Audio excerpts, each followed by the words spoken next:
Bwana Yesu asifiwe. Kwa hiyo hapa tunapata full dose, tofauti na tule tuvipande tudogo tudogo ambacho tuko Facebook na YouTube na Instagram. Kwa hiyo nataka uweze kujua yale mambo ya msingi na ya muhimu.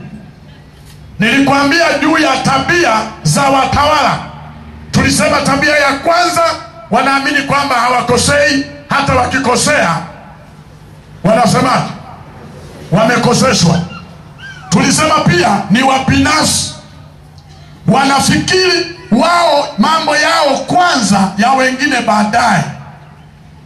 Na jambo lingine ambalo hatujalisema lakini litamke tu, kwamba jambo lingine ambalo ni tabia pia ya watawala, wanaamini kwamba yeye yupo duniani ili kuhudumiwa, sio yeye kuhudumia. Yeye yupo ili kuhudumiwa, kwa hiyo anakaa mkao wa kuhudumiwa. Amen. Si umeona pale nyumbani kila mmoja anataka hudumiwe. Na ndio maana kama kuna watu uliwahi kusikia wametengana, hakuna talaka duniani ambayo iliwahi kuandikwa hivi kwamba namtalaki mwenzangu kwa sababu namfulia nguo havai, nampikia hali, nafanya hiki ya nini, namfanya hivi hafanyi. Amna, ni kila mmoja hanifulii, hanipikii, hanifanyii, yani kwamba utafikiri yeye ni mdoli uliokaa pale unasubiri huduma. Huyo ndio kiumbe mwanadamu, amekaa mkao wa kuhudumiwa, sio kuhudumia. Yani yeye kuhudumia akipata nafasi anapenda ahudumiwe. Ndio maana wengi hata katoto kakiwa kagonjwa hakumbuki kukaombea, anakazana kutafuta namba ya mchungaji, namba ya mwinjilisti, namba ya mhubiri fulani. Katoto ka moto unamuuliza umemwombea? Hapana, ndio maana nimeona nikutafuta. Yani yeye hawezi kufanya. Na kwa sababu hiyo ndio maana siku hizi wajasiriamali wamepata soko. Wamegundua waombaji ni wachache, kwa hiyo wanachokifanya ni kuwauzia maombi. Anakusanya maji, anayaombea, anaweka maombi kwenye maji, mnanunua. Anaweka maombi kwenye chumvi, mnanunua.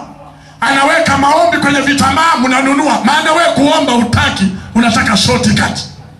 Hasa wakati mwingine utumiage na akili ya kawaida. Kuna wengine wanatembea na tupicha tu mahubiri, eti tumsaidie. Mhubiri mwenyewe anaomba na kufunga, anaenda mpaka mlimani kutafuta uso wa Mungu apambane na shetani.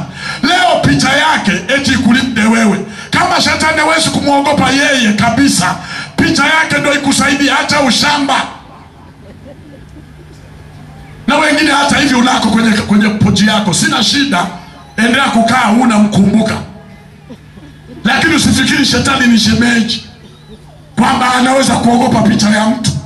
Alimwendea Yesu mwenyewe, wakapambana kwa neno. Leo wewe utaki kuomba, utaki kufanya chochote, unapenda kuhudumiwa. Unataka tu utembee na chumvi, utembee na maji, utembee na nini. Wewe shetani atakuhenyesha. Wewe mwenyewe mtafute Mungu. Tunapohubiri mahali hapa na kufundisha, tunatamani na wewe uwe mwana maombi. Tunapokuombea, tunataka yachanganyikane na ya kwako. Amen. Amen. Sasa ukitegemea maombi ya wahubiri wengi siku hizi wameamua kubadilisha maombi, imekuwa sakos. Anakuambia bila 200,000 sikuombei, bila kiasi hiki sikuombei, nipe kiasi fulani kwa ajili ya kufunguliwa. Sasa unajiuliza, haya maombi unajiunga bando mpaka nikupe hela? Maombi unaomba kwa jina la Yesu, nasema anayetatua matatizo ya mwenzake hapo sasa ni nani? Yani wewe kabla hujaombewa umeshatoa 200,000, umetatua matatizo ya kwake kwanza. Na haya yote mtaendelea kuibiwa mpaka mwitika abe. Kwa sababu kuomba utaki, yani unataka njia za mkato. Mtawala unataka kuhudumiwa. Kwani unataka kuhudumiwa? Hudumiwa na wewe hudumia. Amen. Na wewe unapotaka maombi, na wewe omba. Haleluya. Yesu ni wetu wote. Yesu anatusikia muda wote. Sasa ngoja nikwambie, kuna watu Mungu aliwapa kipawa cha miujiza, ila kwa sababu umejidharau watu wanakufa na wewe upo. Kuna watu Mungu aliwapa karama, kwa sababu miujiza pia ni karama. Sasa kuna watu mlishapewa, lakini shetani anachokifanya ni kukufanya wewe unajidharau. Na mbaya zaidi, kuna watu mnaishi na watu wenye upako wa uponyaji, lakini huwezi kuombewa naye kwa sababu unamdharau. Ndio maana ukiumwa huwezi hata kumwamsha mke wako kwamba kuombee, unamwangalia huyu huyu, kumbe ndiye kabeba muujiza wako. Mwangalie jirani wako, mwangalie jirani yako, mwambie usinidharau, nina muujiza wako hapo. Ndio. Siku moja tulikuwa tunafanya huduma mahali. Mtu mmoja akaja kwenye maombi na watafuta watumishi, wakasema hawapo, wanatoka mbali wanakuja. Akasema nilikuwa nakuja kuombewa. Akasema kwa hiyo basi kwa kama hawapo basi.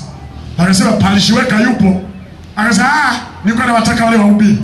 Sasa yule mlinzi akamtia moyo yule aliyetaka, akasema ungejua Palishiweka akiweka mkono juu yako magonjwa kwisha. Akasema kweli? Akasema wewe nenda kaone.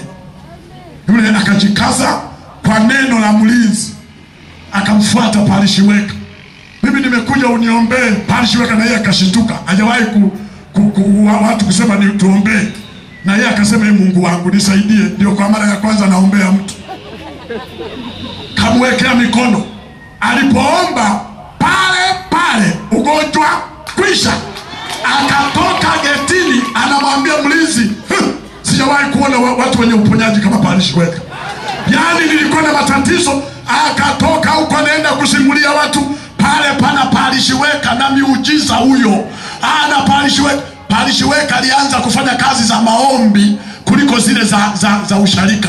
Maana watu wameanza kutiwa imani. Unajua wakati mwingine una mtu mwenye miujiza nyumbani kwenu, pale kwenye familia yenu, tutoto twako tuingine tumejaa upako, tumejaa uponyaji, unatudharau. Wewe siku moja ukiumwa, waambie watoto wako wakuwekea mikono, uone kama ugonjwa utakaa.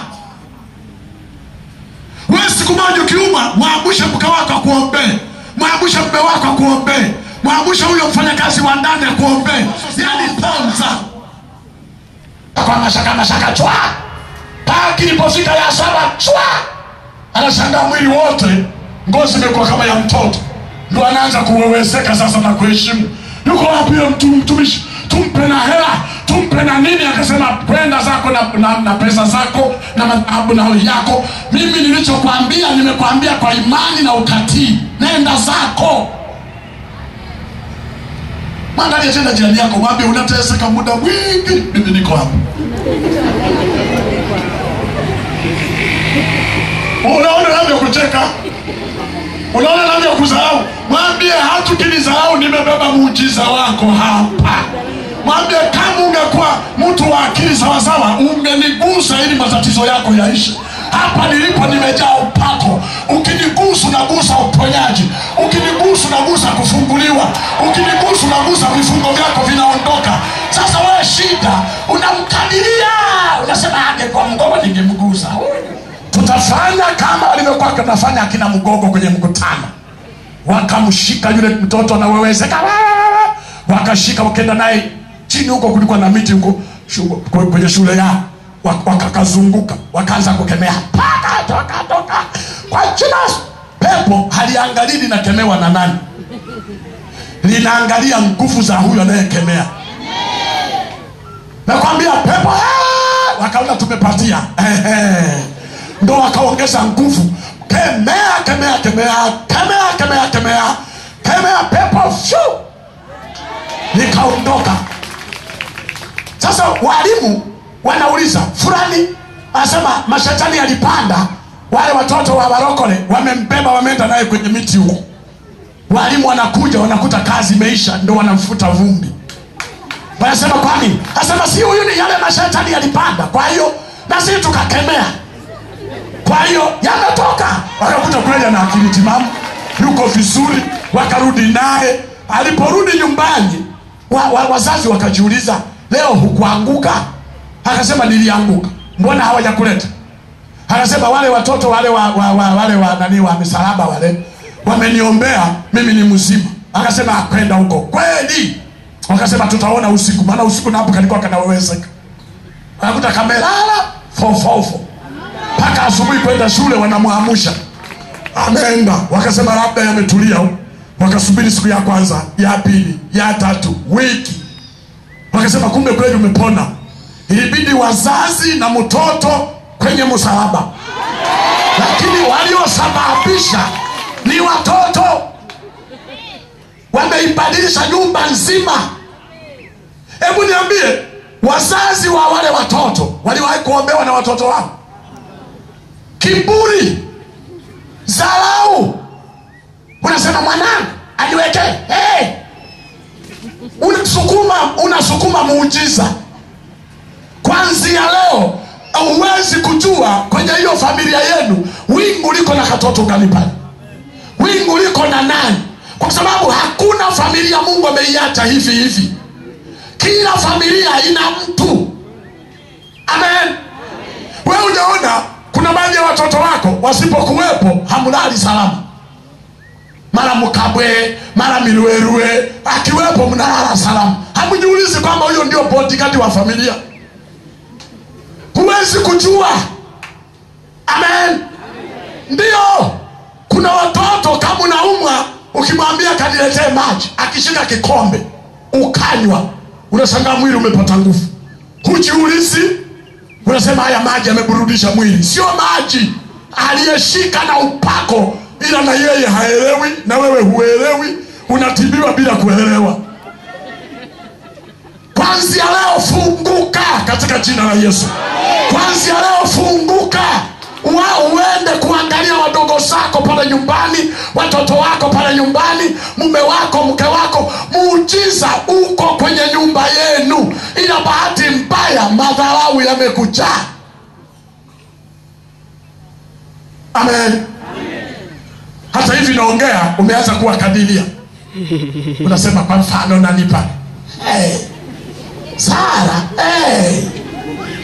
James, amuna we Samueli, huyo ndo kabisa. Paulo, upako gani uwe mule. Endelea na dharau zako. Nenda kwa hao mitume na manabii wakuhenyeshi. Amen. Mwangalie sana jirani yako, mtie moyo, mwambie kwanza leo usinidharau. Ukiwa na matatizo nitafute, nitakuombea. Haleluya. Kwa hiyo mwanadamu ni kiumbe ambaye yupo, anafikiri yupo duniani ili kuhudumiwa, sio kuhudumia. Ndio maana niliwaambia Jumapili, hasa sisi wanaume, haleluya. Mupo wanaume? Sisi wanaume ndio viumbe vya ajabu. Ndio kugundua kwa nini Mungu alisema si vema tuwe peke yetu. Yaani sisi ni majanga. Mwanaume kabla hajaoa anapiga deki, anaosha vyombo, anafua, anapika, anafanya shughuli zote. Kabla hajaoa tuna mikono yote, tuna miguu yote, tuna macho, tuna kila kitu. Kabla hujaoa ni mzima. Kabla hujaoa ni mzima, mikono ina nguvu, miguu ina nguvu, macho yanaona, kila kitu kipo kabla hujaoa. Lakini ukishaoa, mchungaji akasema kwanzia leo na watangaza huyu ni mume na mke, akashusha mikono ya wanaume inakatika hapo hapo, miguu inakatika hapo hapo, macho yanakufa hapo hapo. Yani hawezi chochote, anakuwa mlemavu asiye na mikono, ni kibutu, hana macho, hana miguu, anarudi nyumbani mlemavu. Anafika nyumbani, anamwambia mke wake, chai, nataka chai. Yani ile mikono ilikuwa inachukua sufuria, inaweka maji, inawasha jiko, imekatika. Chai inachemshwa, inaletwa kwenye chupa, hata mikono ya kufungua mfuniko imekatika. Nifungulie, fungua. Anafungua, hata mikono ya kushika mpini ule mkono wa chupa kumimina imekatika. Mimina. mimina. Anamiminiwa. Akimiminiwa hata mikono ya kushika ile kijiko kuchota sukari kuweka imekatika viwili. Akishaweka hata mikono ya kukoroga imekatika, nikoroge. Yani anatamani hata kusema ninyweshe. Anaogopa chai ya moto atachoma mdomo.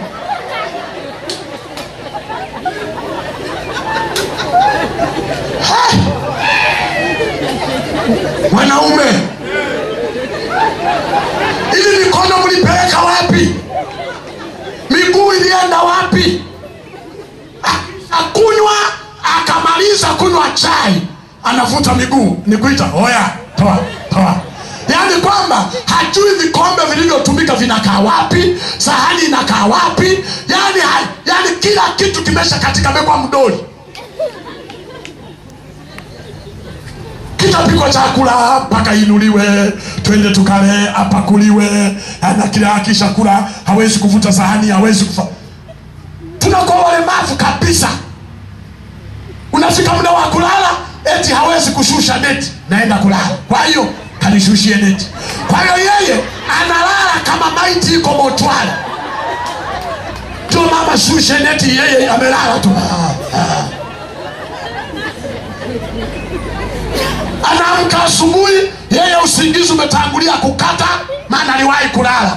Wakati mama anafunga madirisha, anafunga milango, anaweka vitu sawa, yeye aliyewahi kulala. Kwa asubuhi yeye usingizi unatangulia kukata. Saa 11 usingizi umeishi, anaanza kuamsha na wenzake. Oya, amekosea nini mama wa watu anamalizia usingizi? Maji ya kuoga. Hivi wewe ukiamuka jiko haliwaki? Ukiweka maji kwenye sufuria hayakataa kuchemuka? Yani wewe huwezi kuchemsha maji kweli? Unamkatisha mwenzako usingizi. Wewe inawezekana ulikuwa na mindoto fulani huko unaota, barikiwe, ila kama mmeo yuko hapa utakuwa shughuli huko nyumbani. Mwenye mke alikuwa ananitia moyo tu, hana maana una tabia hiyo. Bwana Yesu asifiwe. Kwani wewe ukiamuka asubuhi nini kinatokea? Wewe umekurupushwa na mitoto yako ya kufukuzwa na mbwa, kufukuzwa na nguruwe, ulikuwa unatumbukia kwenye mashimo, usingizi ukakatika. Unakuja kukata mwenzako usingizi, alikuwa anaota na malaika, anaota kwa Yakobo, anaimba kanisani, unakuja kumwambia hoya, kachemsha maji, kafanye hiki. Wanaume hawa, kuitwa mwanamke hakumaanishi ni punda, hakumaanishi ni trekta. Ni mwanadamu, na yeye kuna wakati anaamka amechoka, kuna wakati anaamka na nguvu, kuna wakati wakati mwingine tuwe na huruma. Baba, tuage na huruma wakati mwingine. Wakati mwingine msurprise mke wako, akute wewe usingizi umekata mapema, umeamuka, umechemsha maji, umepika chai, umekaanga mayai, unakuja kumwamsha, hani chai tayari. Kuna wamama na wasikia wanasema, hata hiyo chai siwezi kunywa, nitaishi atakuwa ameweka dawa. Mke baba fulani akanipikia chai mimi.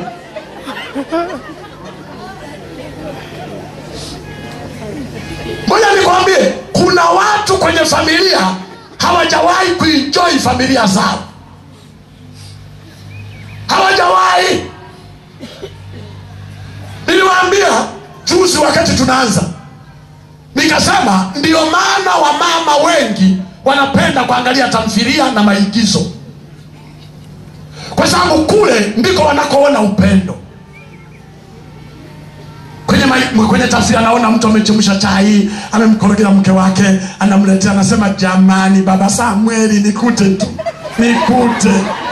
kaniletea tandani.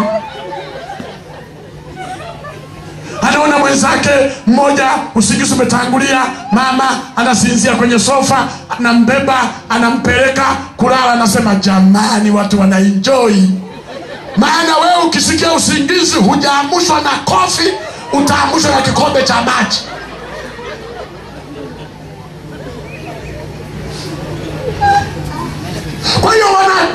wanafikiri wako duniani ili kuhudumiwa.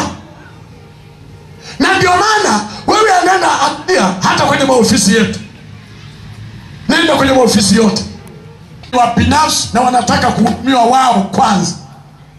Wakaona hata mistari, umewahi kuona mstari benki umenyoka zigizaga? Sasa wakaamua sasa kutuwekea zigizaga wenyewe,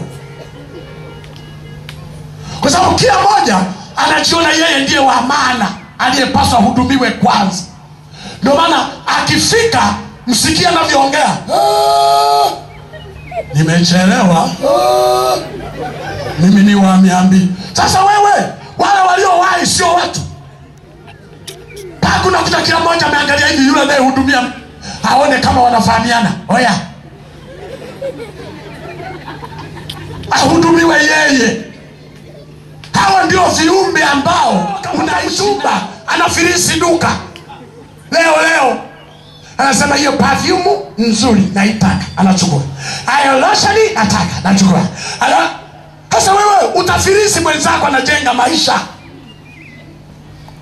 Ndio maana siku moja nikasema, kijana, ukiona huna uwezo wa kudhibiti mali zako, usiuze duka vitu vya wanawake.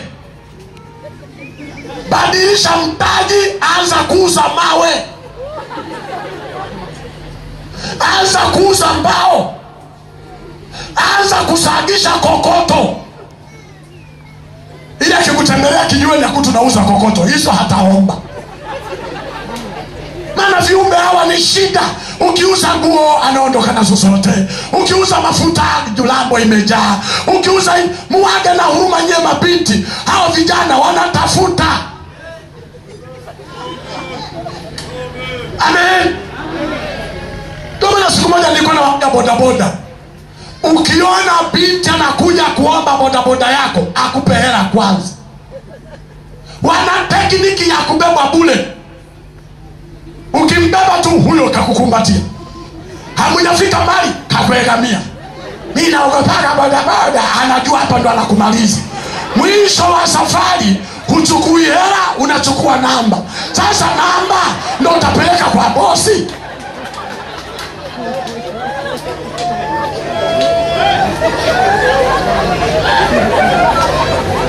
Chukua hela mapema kabla hamjaanza safari. Mwambie unaenda wapi? Machambe 5,000. Nitakupa kule. Hapa. Kabla sijanusa perfume yako niwe ni 5,000 yangu. Mwage na akili bodaboda kama uko hapa. Mwisho utaishia kuumia na upepo kifua. Hela zote wanaondoka nazo hawa majini watu hao. Hawana huruma. Hawajui bodaboda sio yako. Hawajui taxi sio yako. Hawajui duku na lauza ni la mtajiri. Hawajui, wao ni kukomba. Unamtumia wewe mbaili kabisa. Na kuomba 1,000 mbaili. Jana nimekupa 50,000, leo 1,000 nimekuwa mbaili. Mabinti mlioko hapa, mnabadilika sura ni. Anzeni na nyie kusukuma chapati, muuze nyanya, muuze samaki, mujishughulishe, mutaua vijana wa watu. Vijana wanashindwa hata kufanya maendeleo kwa sababu yako wewe. Amekupa leo za kusuka, umesuka, kesho nakutana na msuko mwingine. Hao baby ule nilikosea. Uko mwingine. Hao mwingine si utakuta mbele ya safari, kwani unakufa kesho?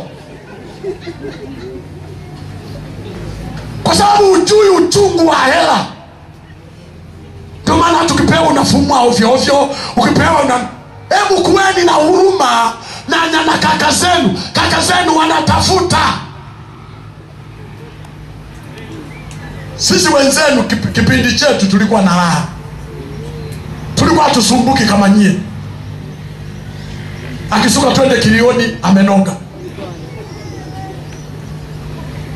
Ukimnunulia kidogo kanguo kwa mwaka mara moja sawa. Lakini nyie vijana wa leo mna shughuli. Tusijana tuna tamaa. Kila fashion anataka iwe ya kwake. Wewe Fashion zingine za wanene, wewe mwembamba unasumbuka nazo sana. Zingine za wembamba, wewe mnene nyamaza. Kupenda kuhudumiwa. Unataka kuhudumiwe, sio kuhudumia. Amen. Nitumie na yako tolea, kwani wewe ukituma mimi hazingi. Hallelujah. Hallelujah. Mbona hamshangili mabinti? Nimewakamatia au? Mabinti, hallelujah. Umempiga mzinga leo kiasi gani? Ana wengine leo tu kapiga mtu mzinga. Na hao wasichana wa siku hizi majasiri, anaweza kaomba wanaume 5, wote anaomba pesa za kusuka. Wote wanamtumia. Na kisha suka, anajipiga picha, anaposti, anasema ndio hela zako. Kila mmoja anamwambia hela zako, kila mmoja hela zako, kila hela zako. Hasa wote 10 hela zako kichwa kimoja.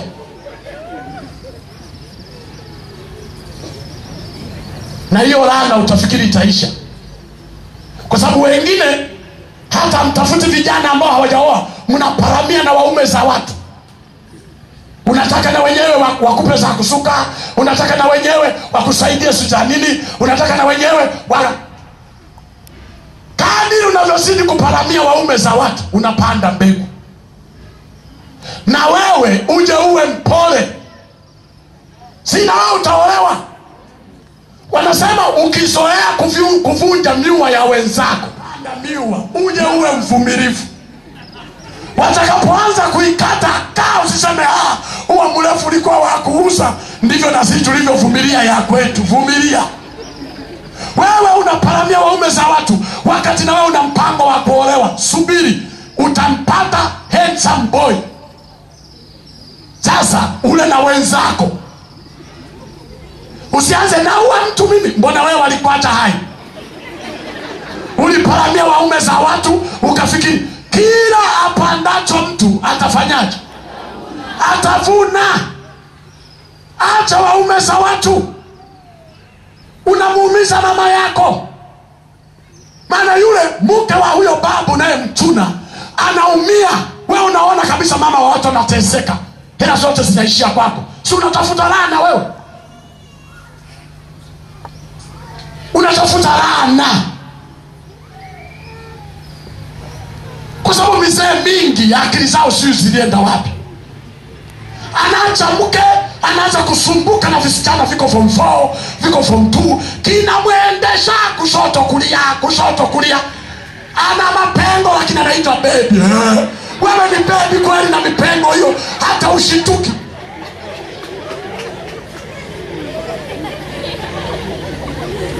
Kuna watu tunawaamkia shikamoo, kumbe walitakiwa tuwaite tuoya za leo. Kibinti kidogo kinapoendesha kabisa. Pesa zote tunazotafuta hazijulikani zinaenda wapi. Kumbe kuna kibinti kinakuhangaisha. Mara anataka kuku, mara anataka chipsi, mara anataka nguo, mara anataka hiki. Wewe ni mama wa nyumbani anapotaka mahitaji hutaki. Sina hela. Kwa hiyo weka binti hiyo unayotafuta ni laana. Acha waume za watu. Subiri wa kwako. Hayo magari ya mkaa yatakuchelewesha. Kwa sababu Mungu anashindwa kukupa mume, anakuona ulishaolewa. Una mume tayari, hilo gari la mkaa hilo. Yeye ujana alicheza na mama zako zamani. Uzee hajamalizia.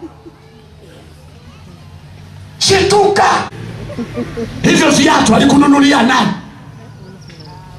Yaani kuna watu wengine ukimwangalia ni usinzi mtupu kutoka kichwani mpaka kwenye miguu. Nywele za mzee wa mtu, nguo mzee wa mtu, viatu mzee wa mtu, simu mzee wa mtu, kampaji kake mzee wa mtu. Yaani amekomba kwa waume za watu. Yaani ni jambazi mstaarabu.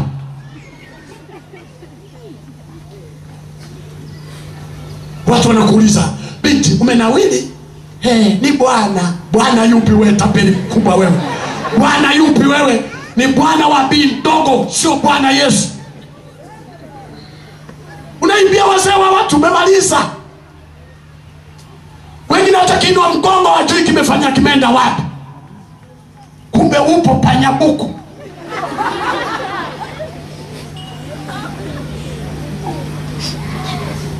Lakini nakuonya, acha waume za watu. Wakati nazungumza habari za wazee, mabinti mlitulia, mlifikiria hakuna dozi yenu. Pokea dozi yako hiyo. Tena wengine hatu kikaangalia macho tu kanajulikana. Kama umekaa na msichana, hebu angalia macho, body language inasomekaje? Hajakaa kiuchunaji chunaji. Na kuonya, acha hiyo tabia, ni mbaya. Mungu ameona ni kuonye kabla mabaya hayajakukuta.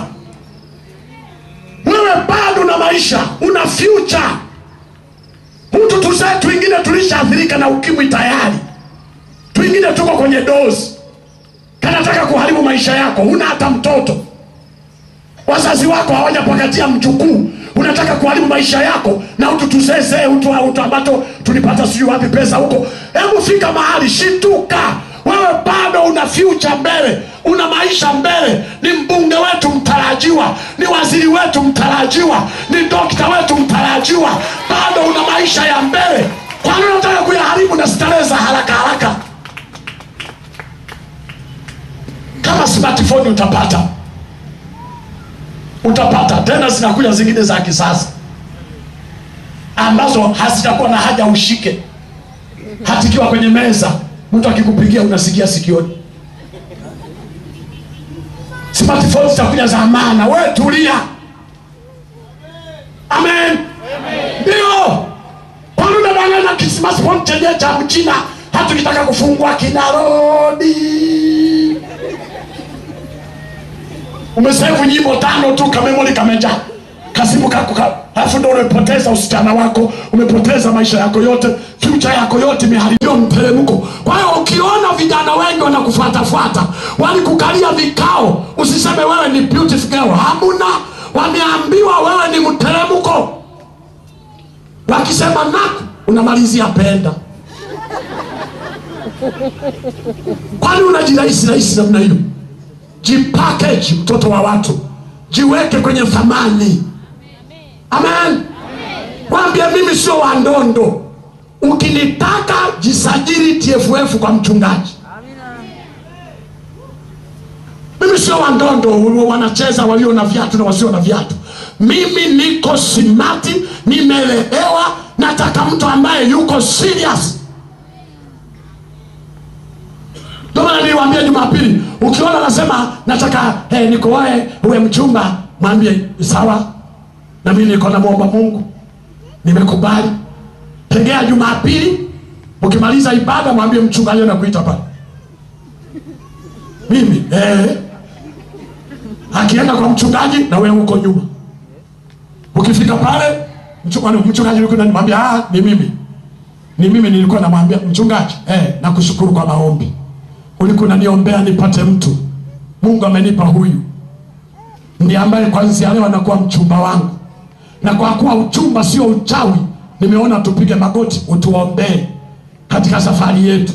Na usiishie hapa. Jumapili tangaza kanisani kwamba mimi na huyu tumeanza safari ya uchumba.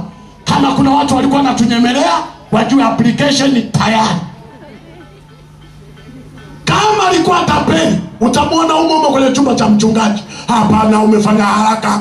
Mwambie nimefanya haraka, ulikuja mwenyewe. Hapana mchungaji, unajua, mwambie tapeli, kama ulizoea kuwachezea, kacheza na uliozoea kucheza nao. Mimi ni binti, nimelelewa kimaadili. Hasa na nyie mnafanya mambo kisirisiri. Ndio maana hata ujui kijana mmoja amewapanga 5 amfahamiani. Unakazana kwenye praise kuimba kwa nguvu, unasema wa kwangu yuko hapa. Kumbe mpo 6. Unasema kwenye kwaya hii, wa kwangu yuko hapa, kumbe mko 7 wote mnakanyaga step kwa mtu mmoja. Na yeye yani, na kila mmoja, kwa sababu hamjuani, hamfahamiani.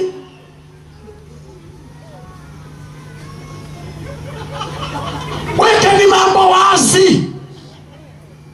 Ndoa sio ushirikina, sio uchawi. Amen. Haleluya. Ndio mwisho mnajikuta yule wote mliomtegemea ameenda kuoa kanisa lingine. Utakuta mabinti aliyekuwa naimba praise ameacha, amevunjwa moyo. Aliyekuwa anaimba kwaya ameacha. Mbona siku hizi uji kwaya? Nipo. Kumbe kuna mahali alikuwa anafukuzia, wameshamkatisha tamaa. Kwa hiyo ameacha kuimba kwaya, ameacha praise, ameacha fellowship, alikuwa anamnyemelea mtu. Kumbe vijana wa kiume, mnanisikia? Acha kuwafunja mioyo watoto wa watu. Mnawapa matumaini ambayo hayapo. Anawakataa wa kweli, anakusubiria tapeli. Wanaume wa kweli, kibinti nikoe, hapana, na wa kwangu, na wa kwangu. Wewe anakufahamu na nyumbani kweli? Umemtambulisha wapi na wapi? Kumbe tapeli na kupotezea muda. Kwa hiyo viumbe hawa wanafikiri wapo duniani ili wafanye nini? Wahudumiwe. Mwangalie jirani yako, mwambie na mimi nataka huduma. Usisubiri tu kutoka kwangu. Haleluya. Haleluya. Kwa hiyo kila mmoja anataka huduma, ahudumiwe. Hawa ndio viumbe. Na sifa ya mwisho, hawa viumbe ni viumbe wasiotabirika. Mwanadamu ni kiumbe asiyetabirika. Alivyo leo sifa atakavyokuwa kesho. Ndio maana jirani yako namuona leo watabasamu, kakutana naye kesho unakuta uso umebadilika, utafikiri amenyimwa kula na wajumbe. Sura ina huzuni. Leo wa furaha, kesho yuko tofauti. Ndio unanuna nini? Unanuna nini? Wewe unaamusha dude. Dude limesha chukia, limesha badilika, unalianza. Wewe ukiona umetoka nyumbani, mama, baba za leo, sehu tayari. Kiumbe huyu hatabiriki. Unakuta baadaye ameshabadilika. Merudi. Unajiuliza, si nikusalimia hapa? Usihoji, au viumbe ndivyo walivyo. Kuna wakati utakutana na uso wa mawingu, kuna wakati jua linawaka, kuna wakati baridi kali, wakati mwingine joto. Yaani hajulikani, unaishi na kiumbe kisichojulikana. Ndio maana kuna wakati unamwangalia mumeo unasema huyu ni yeye, jana alikuwa ananibeba, jana alikuwa ananibusu, jana. Leo hata ukitaka kumbusu sema toa mdomo wako kapiga mswaki. Unasema ni yeye yule. Hawa viumbe hawatabiriki. Usiingie kwenye mawazo kwamba kwa nini leo? Kwa nini leo? Kwa nini leo? Hawa viumbe wako hivyo. Ndio maana leo unakutana naye barabarani za leo, Mkristo mwenzangu, Zuri, hey. Unakutana naye kesho za leo, mama, kimetokea nini mama fulani? Kimetokea nini? Hakijatokea kitu. Huyo ni kiumbe asiyetabirika. Mwangalie jirani yako, mwambie kumbe hutabiriki. Hautanisumbua tena. Ndio maana bahati mbaya sana mwanadamu ana kichwa hiki, hicho kichwa kinafanya mambo yote. Humo kwenye kichwa chake kuna wakati anakaa vikao vya vikoba, kuna wakati anakaa vikao vya ada ya watoto, kuna wakati vikao vya mume wake amemwibia hela kwenye pochi, kuna wakati vikao sijui mtoto wake kakuapua nini, kuna wakati wifi alimtukana kwenye harusi, kuna wakati. Kwa hiyo kichwa chake unakutana naye, kumbe ndio yuko kwenye mawazo ya vikoba. Unamsalimia, kumbe msalimii yeye, unasalimia vikoba. Unamsalimia yeye, kumbe unasalimia na waza madeni mrejesho umefika. Unamsalimia kumbe baba mwenye nyumba amemwambia bado siku 3 na kutolea vyombo. Wewe unamsalimia kumbe unamsaidia kutoa vyombo kwenye kichwa chake. Yaani mwanadamu ni kiumbe asiyetabirika. Ndio maana usimuwazie mtu leo kwamba alivyo leo ndivyo atakavyokuwa kesho. Usifanye judgment ya kuconclude kwamba huyu fulani ananichukia. Hapana. Umekutana naye kichwa kimejamu, umekutana naye kichwa kimejaa vitu vingine. Wewe msubiri kesho, unashangaa anakuwao na kukuchupa, unasema ni yeye, ni yeye, hatabiriki. Amen. Ndio maana wakati mwingine ulikuwa unasema mume wangu, mke wangu, watoto wangu sio wakoje, hawatabiriki. Yaani walivyo leo sivyo watakavyokuwa kesho. Wanachokitaka leo sicho watakachokitaka kesho. Ndio maana angalia hapa Tanzania tu tuna mifano ya kawaida kabisa. Uko nyuma watu walikuwa wanasema nchi gani haina hata ndege, aibu kabisa, tuna uwanja hatuna ndege. Magufuli akanunua. Aliponunua walisemaje? Ana miongoni mwa waliosema ni huyo jirani yako, muulize mlisemaje? Awe mkweli, alisemaje? Walisema ananunua ndege. Aliyemtuma nani? Masikini wako ndo tukoseshe na wengine. Wakupanda ndege tupo. Kama wewe huwezi, amekujengea barabara, panda mabasi. Usituonee wivu wenye ndege, tupo. Amen. Sasa ulitaka sisi matajiri tupande nini? Mwambie jirani yako, sisi matajiri ulitaka tupande nini? Maana sisi matajiri, mimi namhesabu miongoni mwa matajiri, mimi sio masikini. Yesu awe ndani yangu, Mungu ndani yangu, niwe masikini. Ukiona sina kitu ujue na kifikiria kitakuja baadaye. Sasa kama sisi matajiri, uwanja huo wakia wana, mwambie jirani yako wakupanda mimi. Sasa watu wengine, sasa Magufuli katununulia sisi matajiri, masikini mnyamaze na nyie na mabasi yenu. Ngolika si wapo, Express si wapo, Machame wapo, panda wewe ndio saizi yako. Sisi ndege tuwai. Siku hizi mimi nafanya mikutano miwili kwenye mikoa tofauti. Naweza kuhubiri kama hapa, naenda Kia na wai mkesha da. Kesho narudi hapa. Kwani vililetwa kwa ajili ya nani? Si kwa ajili yetu. Yaani wakati mwingine usijifanye duni. Hizo ndege za kwetu. Hasa wakasema kwa nini anuta? Tuombee afya tupande ndege. By the way, hata ndege nayo ni hospitali. Mtu ambaye anatakiwa hawaishe Muhimbili, usafiri wa haraka nini? Sasa viumbe hawa walihitaji, vilipokuja wakageuka. Viumbe hawa walikuwa nasema unaona, yani shule tunashinda kusomesha watoto, uchumi mgumu, tunatoa kodi, kwani wasisome bure? Magufuli akasema sawa. La kwanza paka form 4 bure. Viumbe wamegeuka. Bure. Bure, pana elimu kweli bure. Mwangalie jirani yako, mwambie kiumbe wewe nimekujua. Yaani kuishi na vyo hawa. Ukichelewa kurudi nyumbani, ulikuwa wapi? Ulikuwa wapi? Ulikuwa wapi? Unawahi. Umetoka kazini saa 11 kazini. Leo kimetokea nini?